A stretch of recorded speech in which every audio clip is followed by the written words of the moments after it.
So yeah, let's talk about the $100 million leads. We're talking about warm lead, how to communicate with warm leads using the one-to-many approach, right? So remember, the one-to-many approach is the approach where you take one effort, and that one effort can be used to reach out to multiple people at the same time. It helps to break that trade-off of the one-to-one approach where you are manually contacting people, asking them if they will be interested in your offer. So the best way to have one to many warm outreach is you have to post free content. And the reason behind this whole idea of content is because the content space has completely changed. We went in the past from building product and focusing on products to the point where we realize that the market is completely shifting. Content is the way forward. For example, you have people who are becoming billionaires because they've created content. And he gave a story of them, Kim Kardashian, Dwayne Johnson, Conor McGregor, how they've become popular. I mean, they've become billionaires or multimillionaires because of content, because of the amount of goodwill they give to other people. So, so it makes perfect sense because, to be very honest, content has been the secret of the most elite people. But even till this day, if you don't understand this concept that I speak in my channel over and over again, if you do not understand this concept, you are missing out, which is your time is not the most valuable asset. Your attention is. That is the reason the most wealthy people, the people who have taken power and wealth to be their main aim, they focus on getting or controlling and diverting people's attention. But I digress because take it or leave it, your attention is going somewhere else. Instead, there's nothing you can do about it. There's little to nothing that you can do about it. So, when it comes to creating content, right, it says that content is super valuable, it's fully established, and it says that there are three things when it comes to making content, right? And also, it says something like, fine, your content is not really the thing that actually gets to the main deal, though. No, it's the audience, it's the people who show up to listen to your content. So if you keep creating free and valuable content over time, you grow an audience, right? And the beautiful part is that, watch this, there are three levels in a company. You build the product. Your product is good. You try to distribute it by selling and marketing the product. Now you have built a product, you have distributed it. For a company to last long, you need to create a company culture. So we've got to the stage in this life where products are easy to create. The next thing now is to create distribution, to have proper distribution, right? So it says this because if you have an audience, right, and you don't have a product, it's easy for you to sell other people's products to them. Hence, affiliate marketing. So that being said, right, when you understand this concept that it is the audience that really, really matters. So you can keep posting content, but if your audience is not growing, then you should question what you are doing. But that's a different talk for another day. And it says that we are trying to grow an audience, which I think I really wish I knew this earlier, which I know this now is there is no secret to creating content. Some people try to make it a secret, right? Or sometimes our mind likes this level of complexity. So some people we either use it to their advantage. And it's not a bad thing, trust me, it's not a bad thing in this context where some people know that there's no secret to content creation. But they try to help the mind to structure something so that it justifies its actions. So some people know this, hence they create courses. While some people know that there is no secret to this. That is why they don't even create anything. And to be very frank, I fall into the second group because I've kind of realized that everything can be simplified. Every single thing, if you learn how to think from first principles, then you should get to realize that nothing's stopping you.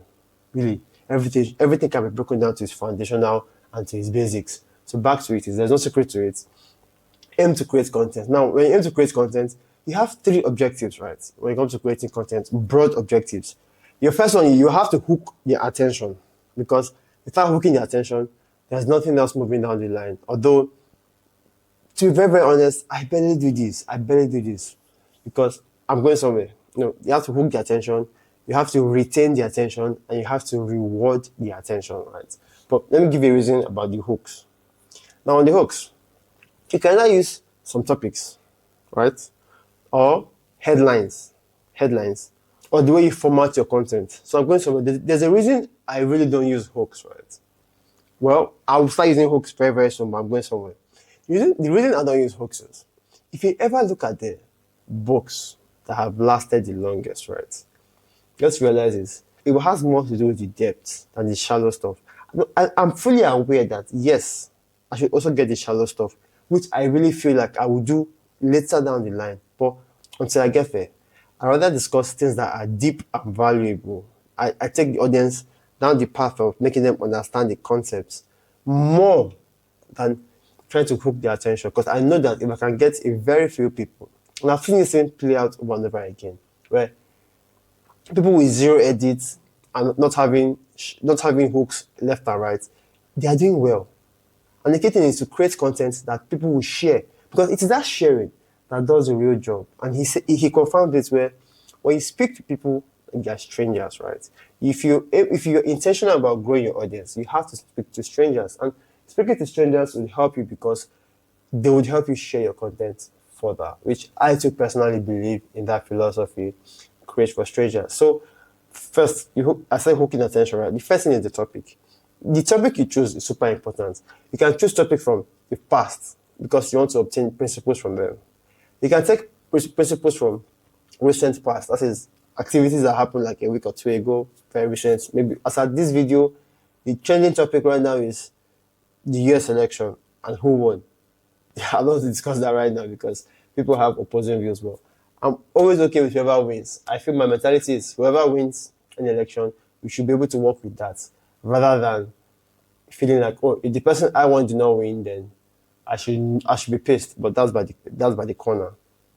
So on the other hand, right, you can also get topics from the news. That is what is currently happening right now. You can get topics from anywhere. So now, the next thing now is your headlines. Because mind you, to hook them, you can also use headlines. Headlines is stories, basically. Headlines. You notice that headlines are just things that capture your attention with a flash. That capture your attention with a flash. The news. And it says that if you want to have headlines, you should look at things like how relevant is your headline? How important is your headline? Because mind you, if you don't hook the attention with the proper headlines, you're wasting your time.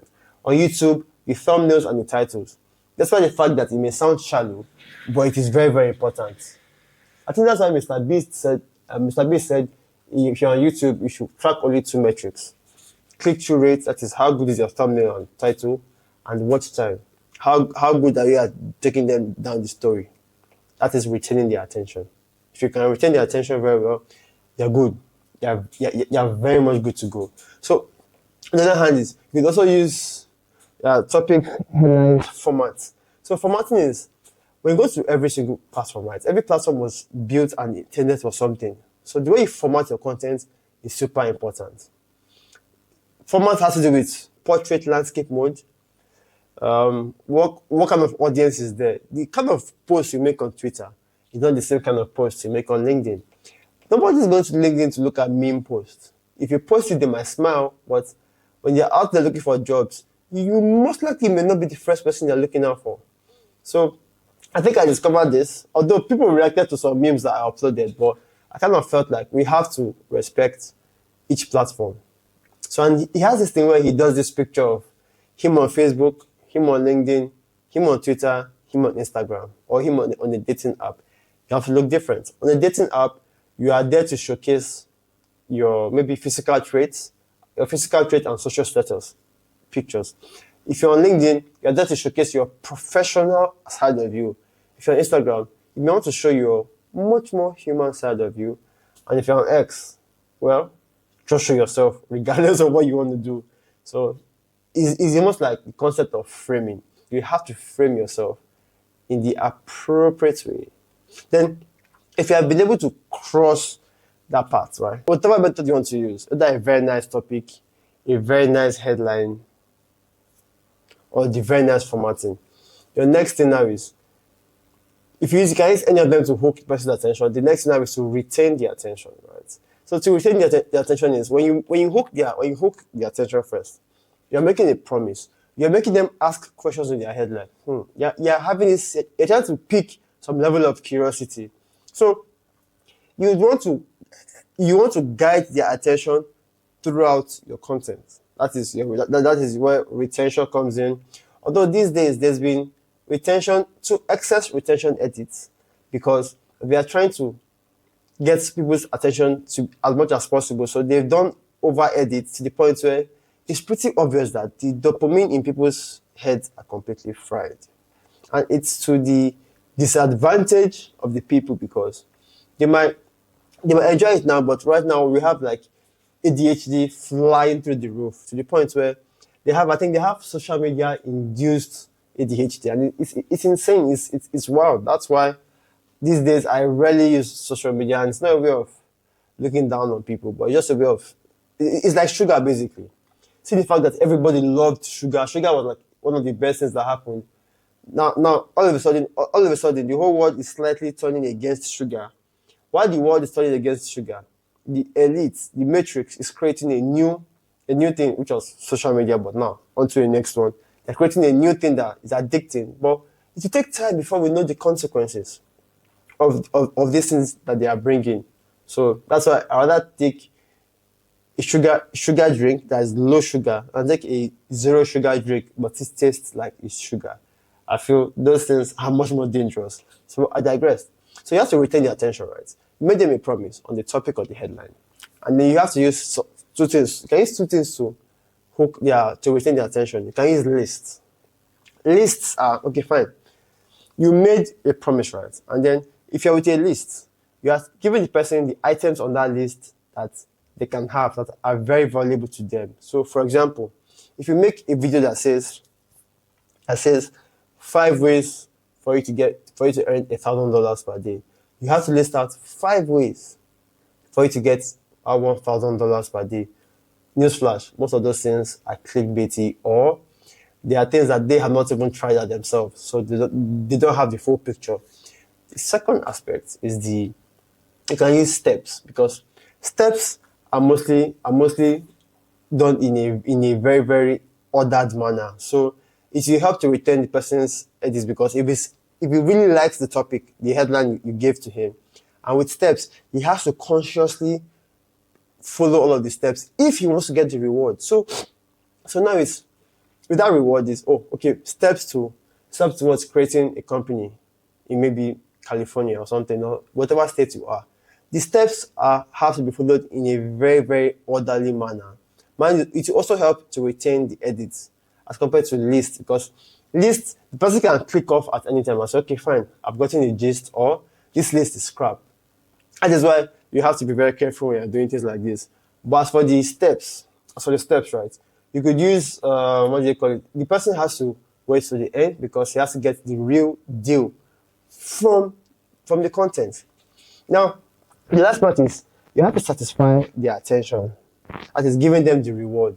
And that is where things like, which is the most powerful part, is they have to feel like they got something tangible from the content, that they have learned something new from the content. And if you can do it in that way, then they'll be happy to share it. They'll be happy to trust you. They will really like you for who you are. And that is it. So if you're watching this video at the time I'm uploading it, you kind of realize that the content game is slowly changing. People are becoming tired of all of this retention edits. So things like stories, human-based stories, not fictional stories. Although fictional stories do a lot, but people want to see the human side. That is why in my past video I said you can be in a community of your competitors and you will not care, because you are authentic, you are very relatable. The audience that will buy from me are not buying from me because you have the best product. They are buying from me because you have a very good product that can work for them. And they see their story in your story. Over and over again, you keep saying things like people who are selling out more, and I don't want to call names of content creators who start out this way to be very authentic. They cash out and they want to make more money, right? Which is a very good thing. They begin to script their content. They begin to make it less authentic. So they only post when they need to post, and when they post on money-making schemes for them, not barely to show that they are authentic selves. So I digress. If you followed Alex Hormozi in his journey, which I followed him recently, you get to see that most of his content are value based, but At the same time, from time to time, he puts in his story there because people love stories of real human beings. They love that story. Although they still love fictional stories. And ironically, fictional stories, they sell the most, but they have to compensate with a lot of animations, edit, a team, and everything. So it's super expensive to create all of those fiction, although AI is here. And by the way, I just watched a Coke ad that was done only by AI. And bro, I think the world is about to experience something that is super different. I don't know what it is, but imagine Coke having to shoot that advertisement with real people, real human beings, and the cost it will incur versus using an AI company to create that same ad. Bro, whatever used to take maybe 10, $12 million, I don't think they could ever have used $1 million to create that ad I just saw. And still, it was striking. It was amazing. If they did not tell you, you don't know. Well, actually, I got this news from Twitter, from X.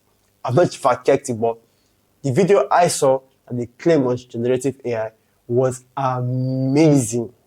Was interesting. Maybe in the next future, in the next 5 to 10 years, AI might be able to make this video, but to be very honest, AI cannot be as relatable. There are limits to artificial intelligence because people want to see a human side. They want to see, well, yeah, I think I've digressed again, but I enjoy those digressions because I feel they are valuable and it shows that there's more to life than just those little myopic aspects, just little aspects of I can slide in little stories. So when you do this right, when you keep posting content that people love, that people find valuable and helpful, and they share it, that is how your audience gets to grow. And when you grow an audience, what happens is they follow you. Now they go from people who did not know you to people who feel like you are of value. So now you are warming them up for whatever offer you want to make. So if you can grow a very large audience, and if you grow a very large audience, then you can do other things. You can monetize.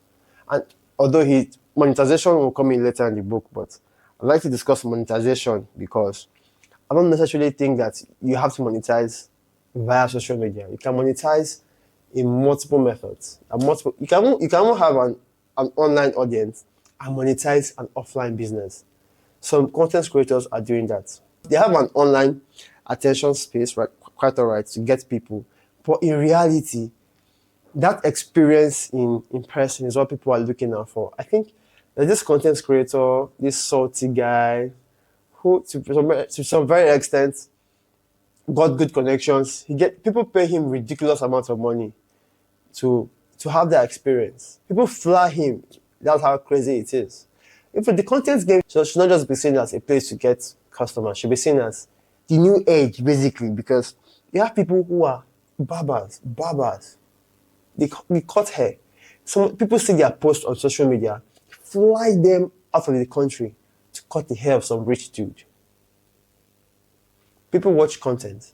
They see something amazing and they share it. So this idea of creating content, which in my opinion used to be a waste of time. And it was a waste of time because of the kind of people I was seeing on social media.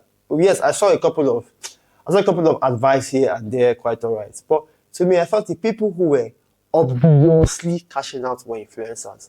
But it dawned on me recently that no, that's because I almost never paid for anyone's course or I never really followed anyone's monetization strategy. That's why I was thinking in that very little manner. But as time has it, well, I think my mindset changed because I began to see things different. So that being said, right? So for my startup, yes, we are creating content, image-based content, video-based content, carousels. Yeah, right now the audience growth feels small, but maybe the algorithms are trying to figure out what we do. And to be very, very frank, I have a team of people who are doing that already. And they're not really giving me what I want, but hey, I feel like them being dedicated, at least let them have like 1,000, let them have 1,000 failures and then give me 1,001 return later. And that reminds me, when it comes to creating content, like Hormozi has a story, right? And in this story, he says that he brought a guy who will help him grow on YouTube. And he told this guy He said, well, he's looking at making it big on YouTube in 5 years. Mind you, after that was after he had employed this guy. And this guy looked and was like, wow. Because most people that work with this guy, they want results in 3 to 6 months. You see these people who are in it for the long term, they're not looking for quick results. Quick results is not what speaks to them at all. And like I always say, if you understand some laws of nature, some principles of some metaphysical principles like the tide flows in, the tide flows out. That person who you are seeing, who is becoming popular in what, 6 months, 1 year, see how long they can go. But the person who goes in gradually, he's going with speed quite all right. But over time, he's not rushing it. He's not trying to burn out into people's heads. He's trying to take things gradually. He's slowly expanding his audience. He's providing that same value, no burnout. He's definitely sure to hit massive goals, the most massive goals. That's why if you look at the advice, right, of people who make it okay, who make it good, you hear advice like, oh, batch create your content, just create every day. See how you can grow within 3 months. But two people who I look up to in terms of ideas like this, or maybe three. One, Ed Sheeran. Two, Mr. Beast. Three, Rick Rubin. Ed Sheeran says that he made what song music just continuously to the point where he sucked less. Because at first his few songs were bad, messed up. Maybe like 100 songs, I don't know. But Mr. Beast said, when you're making content, your first 100 videos will be trash. If you're making one video every single day, that is 3 months, close to 3.5 months gone down the drain. Now, if you're making twice a week, that's like a year gone down the drain. So, and you get to notice that these are the guys who are winning the longest term. Why Rick Rubin tells you that you should just keep creating, because you might think you want to create what the people want, but to be very honest, you cannot tell what the people want. So I think I'll leave it here because I have to go out there. It's already 7. No, it's almost time for my MMA training. I'll be waiting for the sun to come out, rather some extra natural light to come out so I can make my MMA video. So that's it, guys. Thank you very much. I have to go and train outside. After training, I have some preparation to do the formal meeting. Thank you very much. Talk to you soon. Can you share my video with somebody who you know find you valuable? Like I said, my goal right now is to make sure I'm going deep on the stuff, and then I'm giving the best value I can give without any of those retention edits that will make things look crazy. So kindly share, maybe in the podcast version, just share that with somebody who you know will find it super valuable. Somebody who you know might create a business someday and needs the fact that he needs to justify content. Because to some extent, some people still underestimate the value of creating content. Thank you very much. Go ahead, share the video. Talk to you soon, and bye for now.